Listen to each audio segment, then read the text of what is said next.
Halo kawan-kawan, selamat datang kembali di Refresh Alur Cerita. Apa kabar kalian semua? Semoga kita dan keluarga tetap selalu diberikan kesehatan dan kebahagiaan dari Tuhan Yang Maha Esa. Di video kali ini, kita akan ngebahas alur cerita film yang berasal dari negeri ginseng Korea dengan judul The Great Battle, atau dalam bahasa Koreanya adalah Anji Seong, karya besutan dari sutradara Kim Kwang-sik. Film ini dibintangi oleh Park Sung-won sebagai Lee Shi-min, Yoo Oh-seong sebagai General Yeon, Nam Jo-hyuk sebagai Samul, Jo In-sung sebagai Yang Man-chung, Jung Eun-chae sebagai Shimi, dan deretan aktor lainnya. Film ini bertemakan sejarah negeri ginseng Korea yang kala itu dinamai dengan sebutan Goguryeo. Pada saat pemerintahan kerajaan Goguryeo sedang dalam kondisi yang rentan akibat pengkudetaan raja saat itu oleh pasukan militer yang diketuai oleh Jenderal Yeon, pasukan kekaisaran Cina dari dinasti Tang yang dipimpin oleh Kaisar Lee Shi-min tengah melakukan invasi perluasan wilayahnya sampai ke perbatasan Goguryeo. Pada awalnya sejumlah besar pasukan Jenderal Yeon mencoba untuk menghadang pasukan dari kekaisaran Cina. Namun percobaan tersebut gagal karena strategi yang dipakai oleh sang kaisar bisa dengan mudah mengalahkan pasukan Jenderal Yeon. Atas kemenangan tersebutlah, Kaisar Lee Shi-min akan terus melanjutkan invasinya hingga ke ibu kota Goguryeo dan menaklukkan Goguryeo sepenuhnya. Namun hal pertama yang harus sang kaisar lakukan adalah menaklukkan benteng-benteng perbatasan dari Goguryeo, yang salah satunya adalah benteng Anshi. So, akankah pasukan kekaisaran Cina bisa menaklukkan wilayah Goguryeo sepenuhnya? Daripada penasaran, mari kita refresh alur cerita film The Great Battle 2018.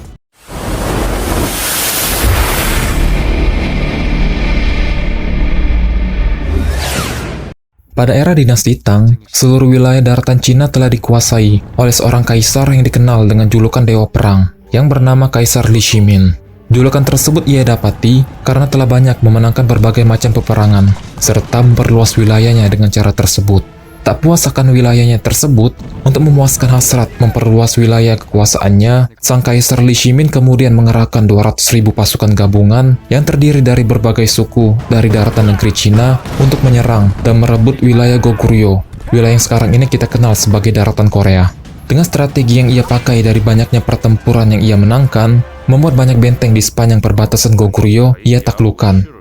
Dengan kondisi Goguryeo yang semakin di ujung tanduk itulah, jenderal tertinggi Goguryeo yang bernama Jenderal Yeon kemudian mengirimkan 150.000 pasukannya untuk menghentikan invasi ambisius dari Kaisar Lee Shi-min itu. Sebanyak 150.000 pasukan Goguryeo itu terdiri dari pasukan infanteri dan pasukan kavaleri, baik yang elit maupun yang baru aja menjadi kadet dari pelatihan militer Goguryeo yang saat ini memakai seragam putih di balik armor yang mereka kenakan. Pertempuran pun akhirnya pecah ketika kedua belah pihak telah bertemu di sebuah daratan dekat dengan Gunung Jupil. Ketika pertempuran berlangsung, Jenderal Yeon yang menyaksikan para prajuritnya bertempur dengan begitu gagah mengira bahwa mereka akan bisa memenangkan pertempuran tersebut. Namun perasaan lega Jenderal Yeon sirna seketika ketika ia menyaksikan pasukan utama dari Kaisar Lee Shi-min datang dari balik perbukitan, yang selama ini Kaisar Lee Shi-min memang sengaja menyembunyikan mereka di balik perbukitan guna untuk menunggu momentum yang pas agar bisa mengitari dan mengepung pasukan Goguryeo dari segala arah. Banyak dari pasukan Goguryeo yang panik akan serangan dadakan tersebut dan mengakibatkan banyak nyawa dari para prajurit Goguryeo pun melayang.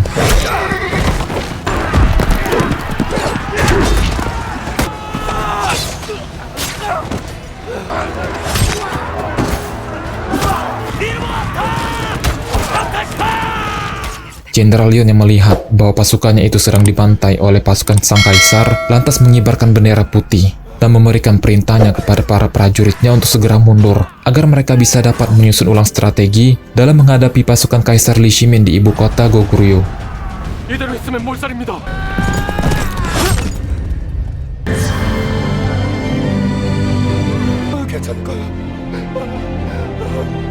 Lebih dari setengah pasukan Goguryeo tewas pada pertempuran tersebut dan hanya menyisakan 10.000 pasukan saja dari total 150.000 pasukan itu.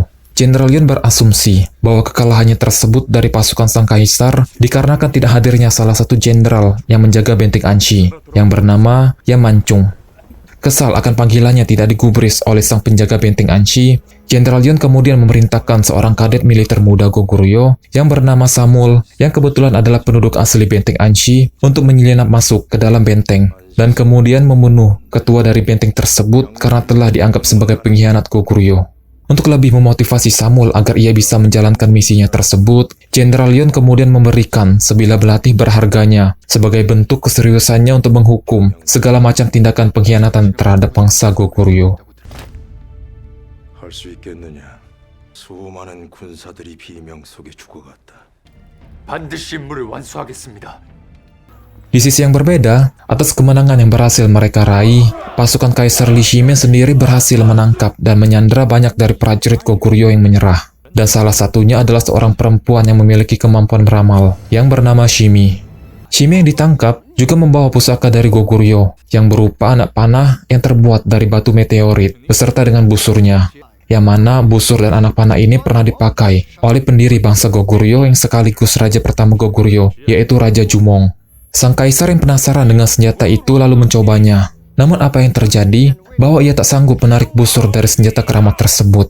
Yang konon dikatakan bahwa hanya para pemimpin sejati Goguryeo lah yang dapat menarik busur tersebut. Yang mana busur tersebut memiliki jarak tembak yang lebih jauh ketimbang panah konvensional pada umumnya.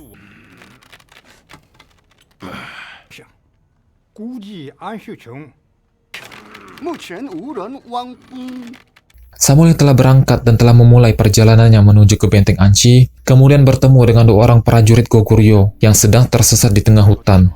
Mereka pun berbincang-bincang dengan keadaan yang mereka alami masing-masing. Dan ketika kedua prajurit itu mengetahui bahwa Samul akan pergi menuju Benteng Anchi, mereka meminta kepada Samul untuk menyertakan mereka ke dalam perjalanannya. Karena mereka menganggap Samul akan berjuang mempertahankan benteng tersebut dari invasi pasukan Kaisar Li Shimin. Di perjalanan, rombongan Samul tak sengaja bertemu dengan penduduk lokal yang sedang kesulitan karena roda gerobak yang mereka bawa terjebak di dalam kubangan lumpur. Penduduk tersebut lalu meminta bantuan kepada rombongan Samul agar bisa untuk membantu mereka. Dan setelah berhasil mengeluarkan roda tersebut dalam kubangan lumpur, sang penduduk yang mendengar bahwa rombongan Samul yang ingin bertemu dengan komandan Benteng Anchi kemudian mengungkapkan identitasnya, bahwa mereka saat ini sedang berhadapan dengan pemimpin Benteng Anchi itu sendiri, yaitu Yan Manchung. Manchung yang curiga dengan logat dan gerak-gerik rombongan Samul kemudian memerintahkan kepada pengawalnya yang bernama Chu untuk memeriksa pelana kuda yang mereka tunggangi saat ini. Karena biasanya, ketika peperangan sedang terjadi, para prajurit Goguryeo akan menyelipkan sedikit perbekalan darurat di balik pelana kuda yang mereka tunggangi. Namun ketika Chu memeriksa setiap pelana kuda yang mereka bawa, ia pun tak menemukan satupun perbekalan darurat yang mereka bawa. Merasa bahwa kedok penyamaran mereka telah terbongkar, maka kedua prajurit yang Samul temui itu kemudian langsung menyerang pengawal Manchung. Sedangkan Samul sendiri ditahan, serta dibawa ke dalam benteng Anchi untuk diinterogasi atas perintah dari Manchung.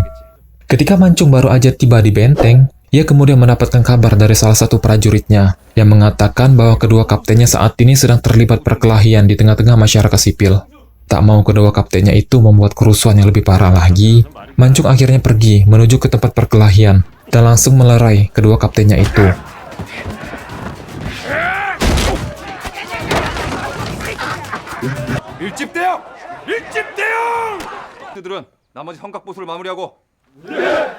Malam pun tiba. Samul yang dipanggil Manchung untuk memberikan klarifikasi kenapa ia datang ke Benteng Anchi, lalu memberikan penjelasannya.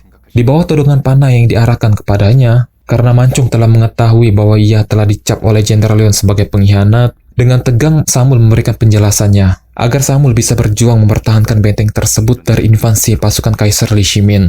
Karena bagaimanapun juga, Benteng Anchi ini adalah rumah sekaligus kampung halaman Samul. Manchung yang mendengar bahwa alasan Samul cukup masuk akal, maka menurunkan senjatanya. Seorang warga yang mengenali Samul lantas memberikan penjelasan kepada Manchung kalau memang benar bahwa Samul ini adalah salah satu orang terakhir yang selamat dari klan Eubul Benteng Anchi yang telah lama punah. Dengan mempertimbangkan bahwa Samul ini adalah orang Anchi asli, maka Samul pun kemudian diperkenalkan dengan para kaptennya Manchung yang bernama Poh dari unit pedang dan Hualbo dari unit kapak. Serta Manchung juga memberikan Samul posisi sebagai pemegang bendera yang dekat dengan Manchung. Atas keputusannya tersebut, Chu pun menentang keputusan Manchung itu, karena kedatangan Samul sendiri ke Benteng Anchi sejak awal sangatlah mencurigakan. Namun apa yang didapat oleh Chu, keputusan yang dibuat oleh Manchung telah final, dan Chu hanya bisa menerima dengan segala resiko dari keputusan yang Manchung ambil. Keesokan harinya, Samuel yang melihat Mancung sangat disegani oleh seluruh masyarakat Benteng Ansi kemudian bertanya kepada seorang warga yang ia kenal. Warga tersebut menjelaskan kepada Samuel bahwa bagi warga Ansi itu sendiri, Mancung dapat diibaratkan sebagai Benteng Ansi itu sendiri, yang mana ia tak segan melindungi dan mengayomi setiap warganya tanpa pilih kasih dan pandang bulu, apakah ia dari golongan yang berada ataupun bukan. Namun di tengah-tengah suasana pagi yang bahagia tersebut, tiba-tiba suara trompet peperangan memecah keheningan Benteng Ansi itu, yang menandakan bahwa pasukan Kaisar Li Shimin sebentar lagi akan segera tiba. Tak mau membuang banyak waktu lagi, Yan Mancung langsung memerintahkan kepada seluruh pasukannya agar segera bersiap-siap untuk pertempuran yang akan segera mereka hadapi.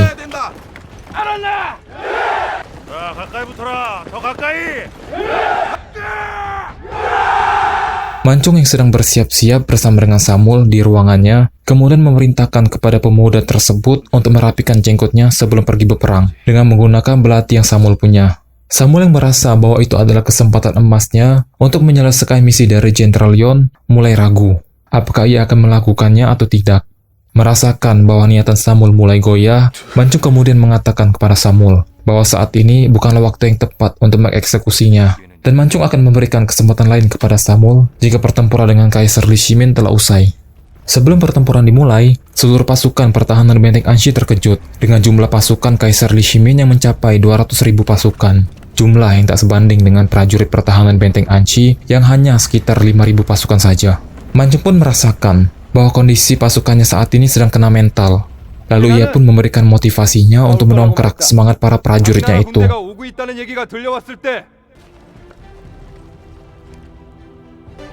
저들을 지키기 위해 싸우자! 우리에게 소중한 건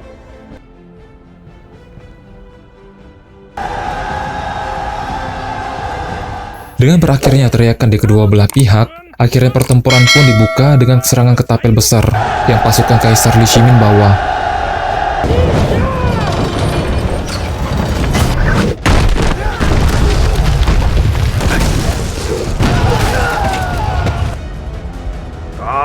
Tetapi apa yang terjadi adalah bahwa serangan ketapel tersebut tidak berdampak banyak untuk menghancurkan Benteng Ansi yang telah dilapisi dengan tanah, yang menjadikan kekuatannya berkali-kali lipat yang tidak mudah hancur, bahkan dengan serangan ketapel besar pun.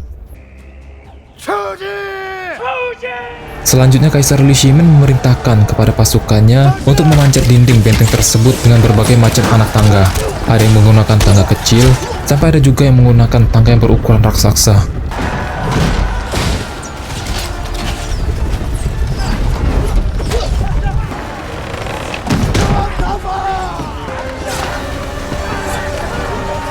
Metode tersebut ternyata berhasil, membuat pasukan pertahanan Benteng Ansi pun kerepotan. Banyak dari pasukan sang kaisar berhasil memanjat benteng tersebut, dan bahkan mereka juga membawa alat pendobrak, yang mana alat tersebut berhasil menghancurkan gerbang Benteng Ansi.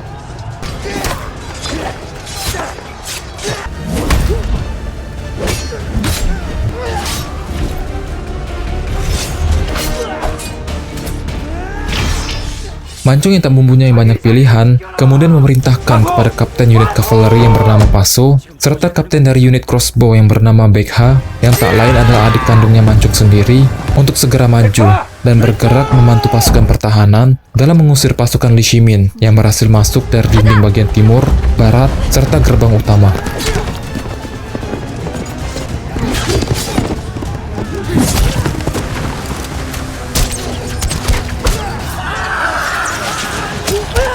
Berkat arahan baik dari sang pemimpin benteng, serta koordinasi yang pas tiap-tiap prajurit pertahanan, membuat mereka bisa mempertahankan, sekaligus mengusir prajurit Kaisar Li Shimin yang telah berhasil memasuki benteng pada gelombang serangan pertama ini.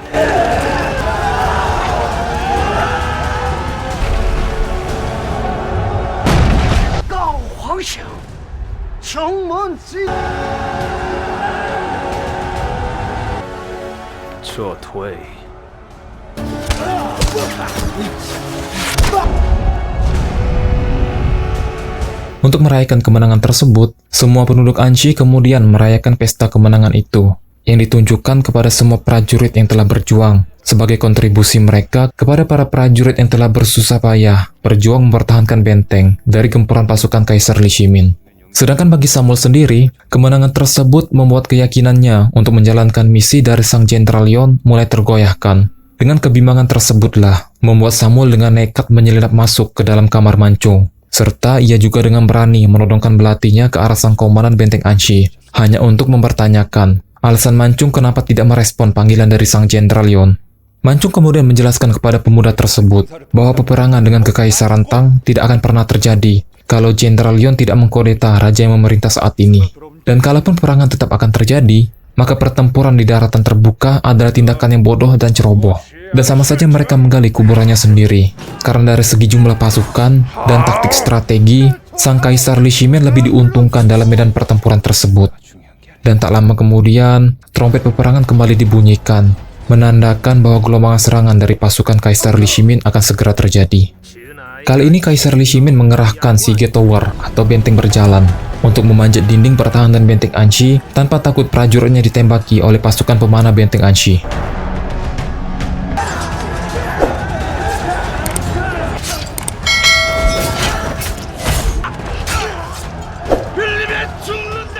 Untuk menghentikan gelombang serangan tersebut, Mancung kemudian memerintahkan kepada prajuritnya untuk melemparkan beberapa kantong minyak ke arah Siege Tower itu, yang disusul oleh anak panah api yang ia tembakkan, guna menciptakan efek ledakan, serta menghentikan gelombang serangan prajurit Sang Kaisar lewat Siege Tower-nya.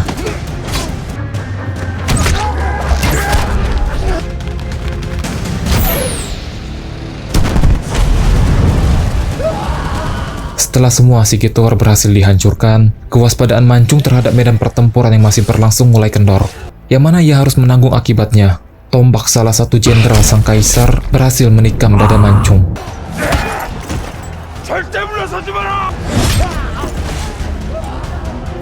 Namun untungnya, Samuel yang memang diposisikan sebagai pengawal Mancung berhasil membunuh jenderal Kaisar Tang tersebut. Dan Samuel pun dengan sigap menyingkirkan para prajurit musuh yang hendak mendekati komandannya.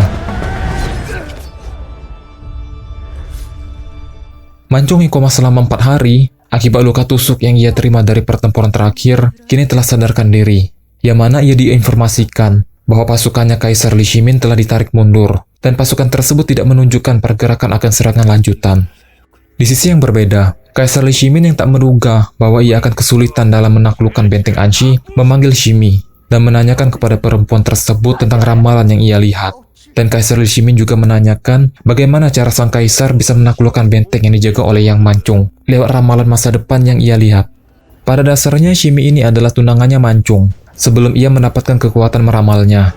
Dan sebagai bentuk sisa kasih sayangnya dan perhatiannya kepada Mancung, ia akhirnya pergi ke benteng Anshi dengan membawakan panah keramat milik Raja Jumong untuk membujuk Mancung dan pasukannya agar mereka bisa segera menyerah dan bergabung dengan pasukan Sang Kaisar. Sontak aja Mancung dan para kaptennya menolak permintaan Shimi yang tidak masuk akal tersebut dan menyatakan kepada perempuan itu bahwa ia dan pasukannya akan tetap berjuang mempertahankan benteng Anshi sampai titik darah penghabisan. Kemudian Sang Kaisar yang telah mengetahui cara menaklukkan benteng Anshi merealisasikan ramalan tersebut pada medan pertempuran, yang mana rencananya adalah membuat gundukan tanah yang melebihi tinggi benteng Anshi agar pasukan pemanah Sang Kaisar bisa menghujani pasukan pertahanan benteng Anshi tersebut dari gundukan tanah yang mereka bangun. Dengan seiring berjalannya waktu, kini Mancung dan pasukannya mulai merasa gelisah dengan perkembangan pembangunan gundukan tanah yang dibangun oleh pasukan Sang Kaisar. Dengan tidak adanya pilihan lain, Pasu kemudian menyarankan kepada Mancung untuk melakukan serangan dadakan ke arah tenda kediamannya Sang Kaisar, yang mana serangan ini hanya bisa dilakukan oleh skuad kavalerinya. Sebelum keberangkatan Pasu ke medan pertempuran, Baek Ha yang notabene adalah kekasihnya Pasu datang ke rumahnya hanya untuk mengucapkan salam perpisahan serta menyemangati Pasu agar ia bisa kembali ke benteng Anshi dengan selamat. Dan berangkatlah Pasu beserta dengan skuadnya. Alih-alih dapat membuat efek kejutan dan membunuh Sang Kaisar di tendanya, malahan pasukan Pasu kini dikepung oleh pasukan musuh yang telah siap di posisinya masing-masing. Seakan-akan mereka telah mengetahui bahwa skuadronnya Pasu akan segera datang untuk menyergap tenda Sang Kaisar. Pasu yang sekarat setelah terkena jebakan oleh pasukan Sang Kaisar, dengan sempoyongan ia berusaha kembali ke dalam benteng Anshi. Di penghujung hayatnya, Pasu menyampaikan informasi kepada Mancung bahwa di antara mereka ada yang telah berkhianat dengan cara memunculkan informasi penyergapan tersebut ke pihak musuh. Baekha yang melihat bahwa kekasihnya telah tiada menangis dan meratapi kepergian kekasihnya itu. Namun di tengah-tengah suasana yang mengharukan tersebut, Shimi menyampaikan kepada semua orang yang ada di sana bahwa ialah mata-mata yang dimaksudkan oleh Paso, karena ia hanya ingin Mancung dan pasukannya menyerah agar bisa meminimalisir jumlah korban akibat pertempuran dengan pasukan Sang Kaisar. Pernyataan Shimi yang mengejutkan tersebut membuat semua orang yang berada di ruangan itu merasa keram, karena ulah dialah dalang yang menjadi penyebab kematian dari Paso. Pada posisi ini Mancung sendiri terlihat bimbang, apakah akan mengeksekusi Shimi, orang yang pernah dia sayangi atau tidak. Namun di tengah-tengah kebimbangan Mancung tersebut, Samuel tiba-tiba mengambil peranan dalam mengeksekusi perempuan itu dengan menggunakan belati yang diberikan oleh Jenderal Yon. 지지 않는다.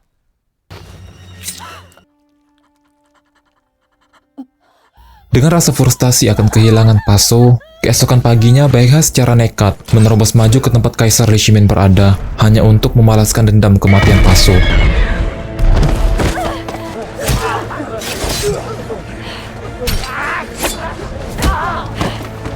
Ibarat semut melawan gajah dengan kekuatan otot, kenekatan Baekha itu membuatnya harus meregang nyawa di tangan pasukan penjaga Sang Kaisar. Di samping progres pembuatan gundukan yang hampir selesai, kehilangan dua orang kaptennya membuat situasi benteng Anshi semakin terpojokkan, karena mereka sendiri tidak bisa menemukan solusi untuk menghadapi strategi Sang Kaisar. Namun di tengah-tengah jalan buntu tersebut, Mancung tiba-tiba mendapatkan pencerahan. Ide tersebut ialah membuat galian terowongan hingga ke tengah-tengah gundukan itu, dengan tujuan membuat struktur pondasi gundukan tersebut goyah setelah terowongan yang mereka gali tersebut dihancurkan. Dengan meminta kerjasama dengan para penambang yang ada di benteng Anshi, maka rencana itu pun segera direalisasikan.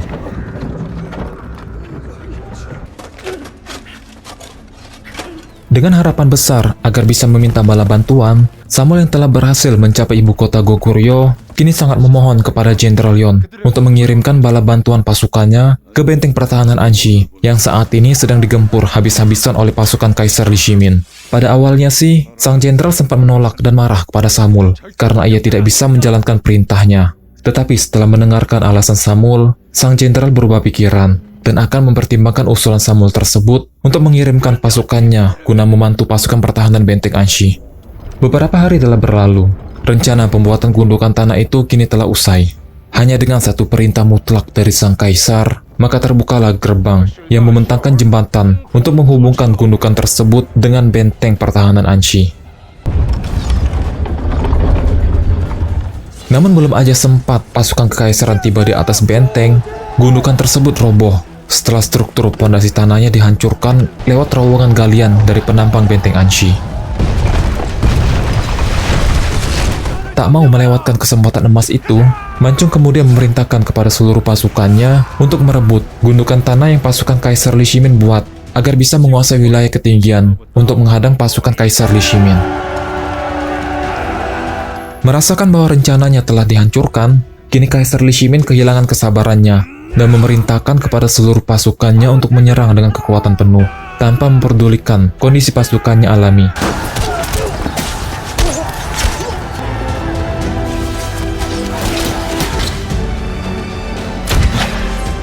Pertahanan absolut dari pasukan benteng pertahanan Anshi serta serangan yang begitu ofensif dari pasukan Sang Kaisar berlangsung selama beberapa hari.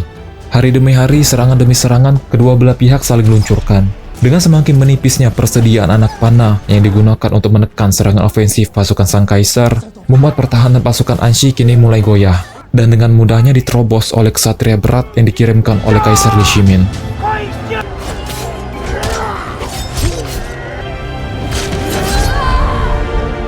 Satu-satunya panah yang tersisa adalah panah keramat dari Raja Jumong. Pada awalnya Mancung kesulitan dalam menggunakan panah tersebut. Namun berkat tekadnya untuk mengakhiri peperangan, akhirnya Mancung bisa melepaskan anak panah tersebut, yang mana anak panah itu melesat jauh dan jatuh tepat di mata sebelah kiri Kaisar Li Shimin.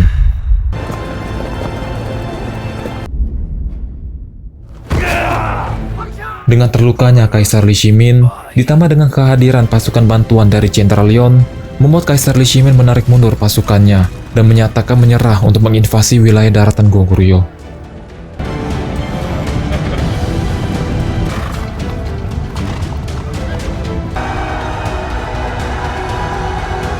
Di akhir film dijelaskan bahwa setelah 3 tahun dari pertempuran besar pasukan Kekaisaran Tang untuk menginvasi daratan Goguryeo, Kaisar Li Shimin akhirnya meninggal dunia akibat luka yang ia terima dari pertempuran tersebut.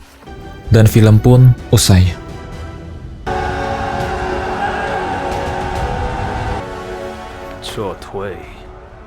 Well done everyone, mungkin segini dulu aja pembahasan kita mengenai film The Great Battle kali ini. Terima kasih buat kalian semua yang telah mengikuti pembahasan saya sampai dengan saat ini. Jika ada penyampaian saya yang kurang, atau ada pendapat kalian yang ingin disampaikan mengenai film ini, kalian bisa share di kolom komentar ya.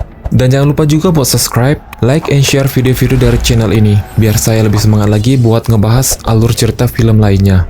Gue Raham, sampai jumpa lagi di next video lainnya. Wassalamualaikum warahmatullahi wabarakatuh.